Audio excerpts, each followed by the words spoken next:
I got the last piece I need to hook this up properly.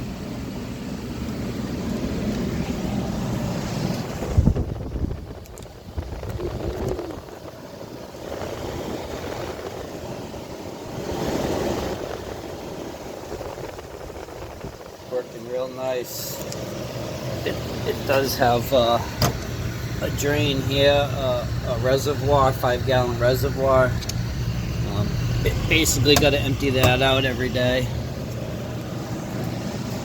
but it's working great. No complaints.